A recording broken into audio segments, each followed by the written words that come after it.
next, a family mourns an unexpected death. They came to the conclusion she fell off the step stool and ruled it accidental. But some things about the scene don't add up. Was it as it appeared initially, or is there something else going on? Local police assure everyone there is no foul play. A grieving family disagrees. They hired a private investigator to take a second look. And he finds that quiet, rural neighborhoods can harbor some very dark secrets. They'd only been there for a few months. The finger pointed straight at him.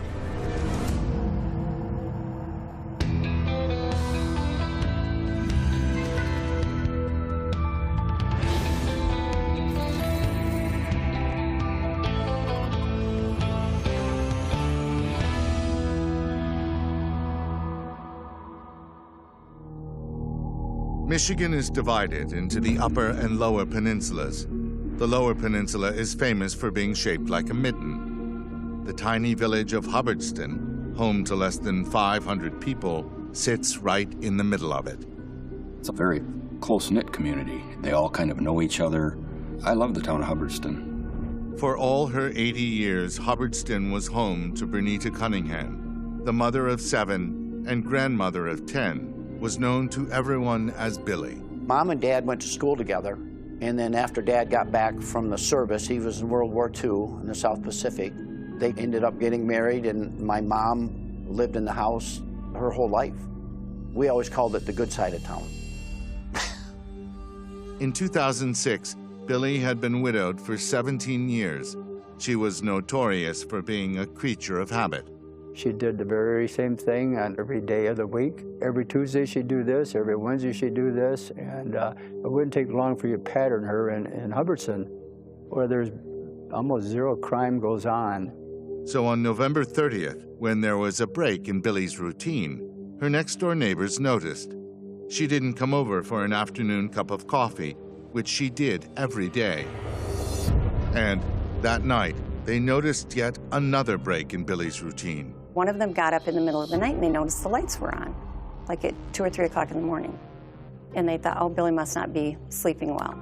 In the morning, the curtains were open. She wasn't sitting at the dining room table where she should have been at that time, having her coffee and saying her prayers. And that was suspicious. So they called Billy's son, Bill Cunningham, who lived just a couple miles down the road, and suggested he come and check on his mother, so he did. And Bill and the neighbor went into the house together and found Billy dead. Billy was lying face down in the foyer. It looked as if she'd met her death after accidentally falling off a step stool while hanging a Christmas decoration. They said she hit a very large mirror, shattered it on the floor. Then she went down on the floor and laid there and probably moved around quite a bit, which caused a lot more cuts to take place. The circumstances of Billy's death were clearly unusual. Local police, who had little to no experience investigating murders, believed the possibility of foul play was unlikely. But, to be sure, they still called for an autopsy. In Michigan, the law really doesn't absolutely require autopsy in any cases. It's always up to the decision of the local medical examiner and then hopefully, but not always, a forensic pathologist to do the case. This autopsy officially ruled Billy's case an accidental death. She had trauma to her neck and some fractured bones in her face. The pathologist said this damage and the blood at the scene resulted from Billy smashing into the mirror before she hit the floor. After they found out she was diabetic, they came to the conclusion she fell off the step stool. They ruled it accidental. They said that she probably had a diabetic spell and fell. Billy's family wasn't so sure. After the scene was processed and Billy's body removed, they were let into the house and immediately grew concerned. My mom was very organized. The house was always spotless. Julie and several people described Billy to me as being very organized. Everything is going to be in the exact place. She's very neat, and she's really anal about that type of thing. So it didn't make sense that a lot of things were out of place in rooms far away from where Billy's body was found. We noticed some things that weren't correct, just some things that were just not characteristic of how Mom would have kept her house. Some chairs tipped over and some things like that. The question now was, if this was not an accidental death, was there any way to prove it?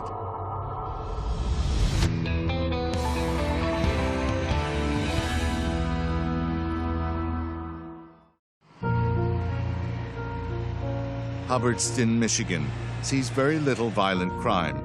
So when Billy Cunningham's death was officially ruled an accident, townspeople didn't give it a second thought, but Billy's family did. People in town didn't want to believe that Mom was murdered.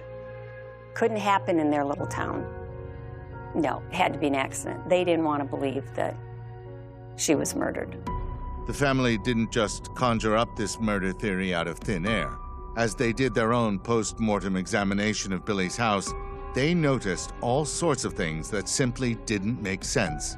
The contents of a care package Billy was preparing for a great-nephew serving in the military were all over the place. And everybody says, no way would Billy leave something like that laying on the floor. Perhaps most disturbing was the finding of a family heirloom shattered against one of the walls. Christmas Santa Claus statue was broken. A piece of it was 22 feet away in an opposite room. And this statue shattered with such force that it left a fist-sized dent in the wall. Where she was found and where she would have fallen if that were what happened, that Christmas decoration wouldn't have gone around the corner and hit the other side of the living room. But it was some missing money that convinced Billy's family that police didn't realize they were dealing with a potential murder. We go back to her bedroom where she kept her purse. And I started going through her wallet, and there was no money. Mom always kept a $100 bill hidden in her wallet for emergencies. My dad made her do that early on. And there wasn't any there, just some loose change. And I said, something's up here. Despite an official ruling that there was no foul play, Billy's family was convinced she'd been attacked, and the scene may have been staged to make it look like it was an accident. We had a cousin that was a retired state trooper, and we told him what we had found, and he said, well, you really need to get a private detective involved in this. And at that point, we did. Don Brooks, a 25-year veteran of the Michigan State Police and a private investigator for 15 years, was well known and respected by law enforcement all across the state. And after examining photos of the scene, he reached his own preliminary conclusion about how Billy Cunningham died. Based on what the family told me, based on what the evidence I've seen, and based on the amount of blood and the amount of injuries, I would have treated it like a homicide from day one. And as he started asking questions, he uncovered some potentially disturbing information. It turned out that Billy Cunningham was herself worried that she might come to harm in the days before she died. I learned that Bernita Cunningham, Billy, had a certain amount of fear for a couple of kids in town there. In the original investigation, these teenagers had been questioned and eliminated as potential suspects. Now, the people involved in this new, technically unofficial investigation wanted to re-interview them, but these unofficial investigators found themselves in a tough spot. As a private investigator, I do not want to cross the line and interfere with anything the police investigation going on at the time, because I know if any of the investigations I did when I was running these as a detective, I would have been a little bit ticked off. But when the Michigan State Police took their own look at the case, they reached the same conclusion as Don Brooks and Billy Cunningham's family. It was clear that there was violence at the time of her death. I believed we had a homicide. But if Billy was murdered, who had a motive to kill her? This, after all, was an elderly woman with no known enemies in a town that saw almost no violent crime.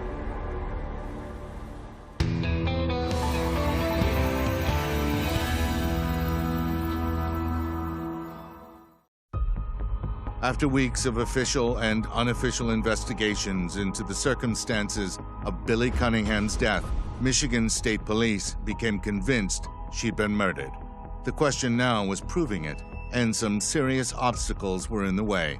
There wasn't a whole lot of evidence at the time. We had some pretty good photographs from the scene the day of. A lot of it was circumstantial evidence up until that point. One of the biggest problems? After Billy's death was ruled an accident, her house had been cleaned by a company that specialized in cleaning crime scenes, and they were very thorough.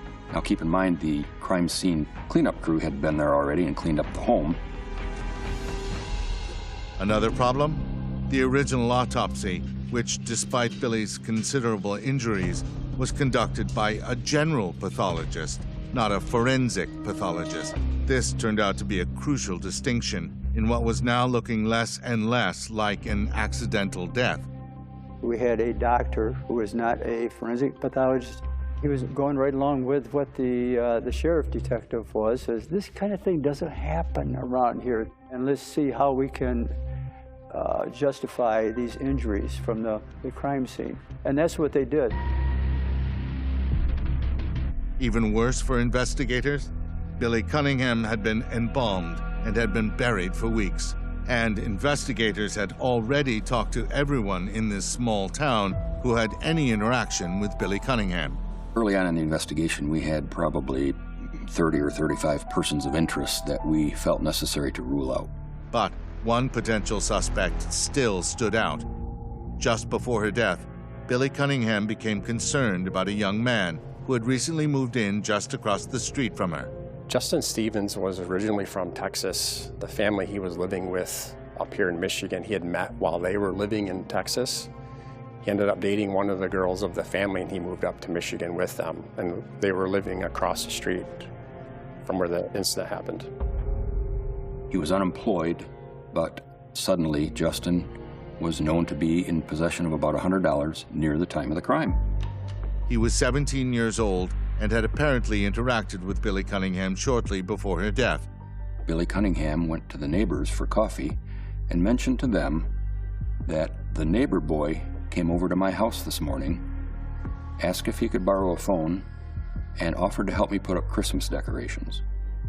Billy told her neighbors she didn't want this young man in her house, so she handed him her landline phone and insisted he make the call from the foyer. But phone records showed no call from Billy's phone during this time period. It looked as if Justin faked needing to make a phone call so he could get inside Billy's house. We were able to determine that with a strong likelihood that Justin's knocking on Billy's door that morning was a ruse. So my theory was that he had cased the house that morning. I was able to pull phone records for her landline for that date, and we determined that there were no outgoing phone calls that day. I didn't go over there. I mean, I've been over there. I didn't go over there that day. We know that's not true. The why, we don't know. Why this fight occurred, we don't know, unless Justin Stevens tells us. Justin Stevens does not know. Even more concerning, a background check on Justin Stevens revealed some disturbing information. Justin Stevens had quite a criminal history. Almost all of them were burglary. One was an assault.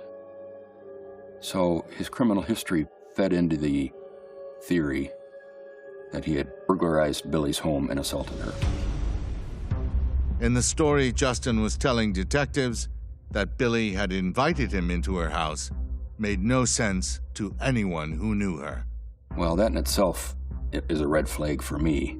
A teenage boy offering to help an 80-year-old woman hang Christmas decorations, I considered abnormal.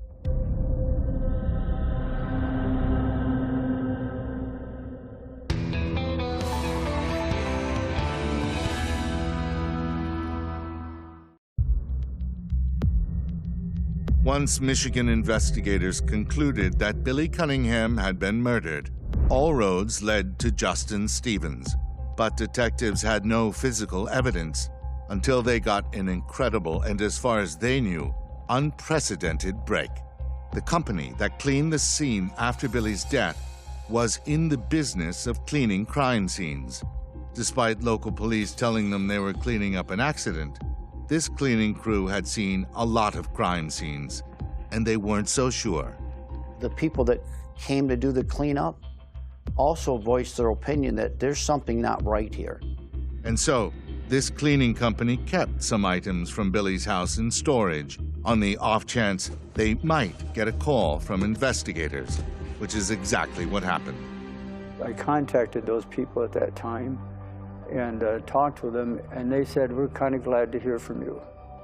And they said, we're not buying it. She had way too many injuries for what, the scene showed. There is a massive amount of blood, and it was over a fairly large area.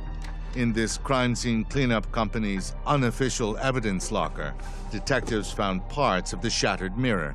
6 hairs were pulled from that wall mirror, 5 of which were determined to be gray and female.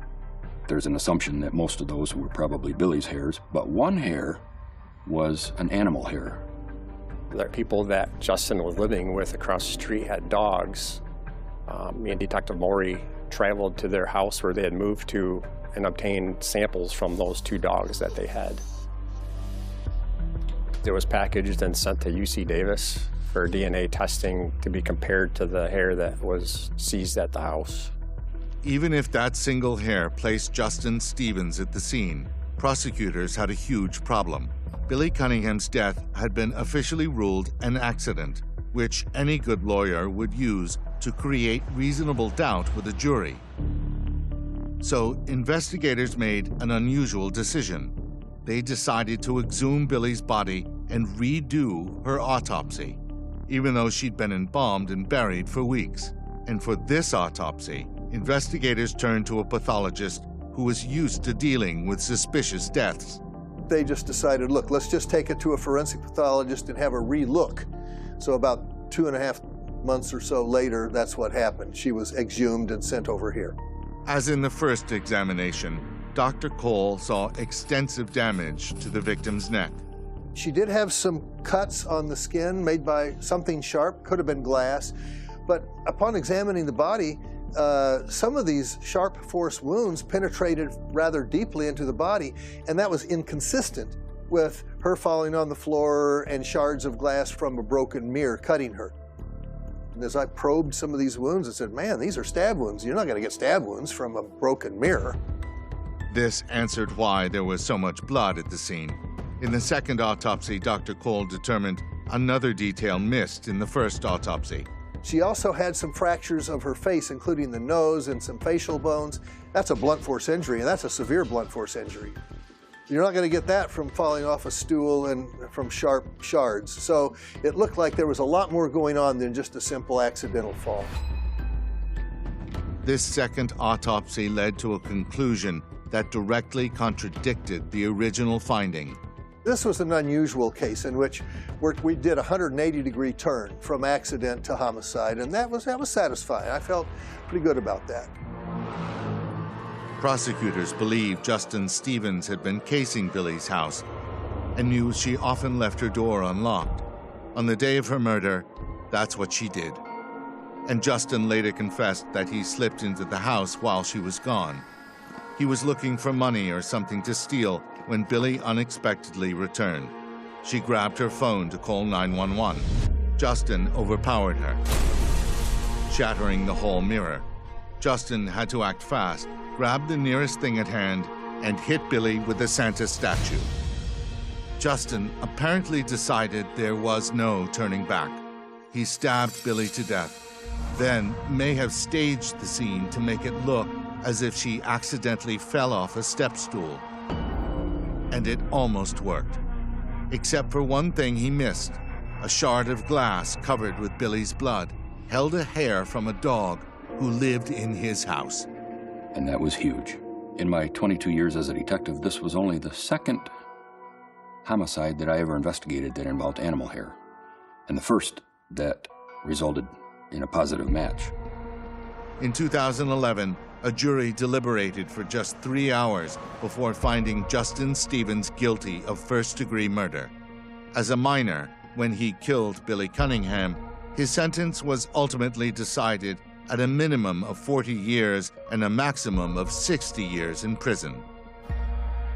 As for Billy's family, they mourn her loss, but are gratified that science proved their hunch was right all along. Her death was no accident. I think we all believed it would happen, that we would get justice eventually, but we didn't know how long it would take. My satisfaction is from watching the family get resolution. They were right, and I'm so happy for them. I have to admit there were times in this investigation where I was getting frustrated. This went on for 4 years. And ultimately, when Justin was found guilty, I absolutely felt like it was worth every minute of those 4 years.